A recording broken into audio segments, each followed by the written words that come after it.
ಅಷ್ಟೇ ಅಲ್ಲ,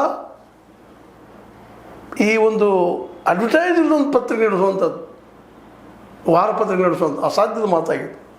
ಅಂಥ ಪ್ರಸಂಗದಲ್ಲೇ ಅದನ್ನು ನಡೆಸಿದ್ರು.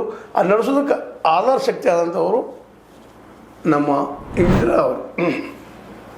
ದುಡ್ಡು ಕಡಿಮೆ ಆದಾಗ ಸೀರೆ ವ್ಯಾಪಾರ ಮಾಡಿ ಬಂದ ಲಾಭವನ್ನು ತಮ್ಮ ಗಂಡನ ಜೊತೆ ಹಂಚ್ಕೊಂಡಂಥವ್ರು. ಒಬ್ಬ ಯೂನಿವರ್ಸಿಟಿ ಪ್ರೊಫೆಸರ್ ಇದ್ದಂಥ ಲಂಕೇಶ್ ಅವರು ಸತ್ಯ ಹೇಳು ಹುಚ್ಚಿನಿಂದ ಹೊರಬಂದಾಗ ಧೈರ್ಯ ತುಂಬಿದವರು.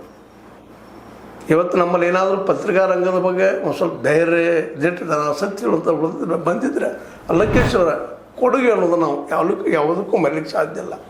ಇವತ್ತು ಧರ್ಮಸ್ಥಳ ಬಗ್ಗೆ ಇಷ್ಟೊಂದು ನಾವು ನೋಡ್ತಾ ಇದ್ದೀವಿ. ಇವತ್ತು ಯಾವೊಬ್ಬ ಏನಾದರೂ ದಿಟ್ಟವಾಗಿ ಅಲ್ಲಿ ನಡೆಯುವ ಹತ್ಯೆ ಮತ್ತೇನು ಅವತ್ತು ಸ್ಟಾರ್ಟ್ ಇತ್ತು, ಆ ಸಂದರ್ಭದಲ್ಲಿ ಬಂದಿತ್ತು.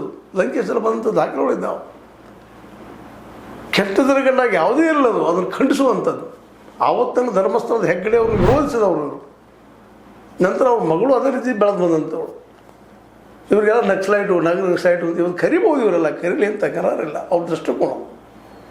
ಆದರೆ ಒಂದು ಹೊಸ ಸಂತತಿಯನ್ನು ಹೊಸದನ್ನು ನಿರ್ಮಾಣ ಮಾಡೋದಕ್ಕೆ ರೆಡಿಯಾಗಿ ನಿಂತ ಹೋರಾಟ ಮಾಡಿದ ತುಂಬ ಹೋರಾಟ ಮಾಡಿದಂಥ ಲಂಕೇಶರ ಒಂದು ಉಸಿರಾದವರು ಇಂದಿರಾ ಲಂಕೇಶ್. ಅವ್ರು ಇವತ್ತು ಯಾಕೆ ಇಲ್ಲ ಆದ್ರೂ ಪ್ರಶ್ನೆ ಇಲ್ಲ. ನಿಸರ್ಗದವರು ಸಾವು ನಮ್ಮನ್ನು ಬಿಟ್ಟಿಲ್ಲ, ಯಾರನ್ನೂ ಬಿಟ್ಟಿಲ್ಲ. ಪ್ರತಿಯೊಬ್ಬನ ನೆಚ್ಚೆಯ ಮೇಲೆ ಸಾವು ಅನ್ನುವಂಥ ಕಣ್ಣಿಗಿದ್ದೇ ಇರ್ತದೆ. ಅದು ಯಾವಾಗ ಬೀಳ್ತದೋ ಹುಟ್ಟುವುದು ಎಷ್ಟು ಅನಿರೀಕ್ಷಿತನೋ ಸಾಯೋದು ಅಷ್ಟು ಅನಿರೀಕ್ಷಿತ.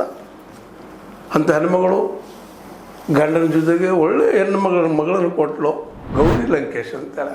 ನೀವು ಕೇಳಿದಿರಿ ಎಷ್ಟು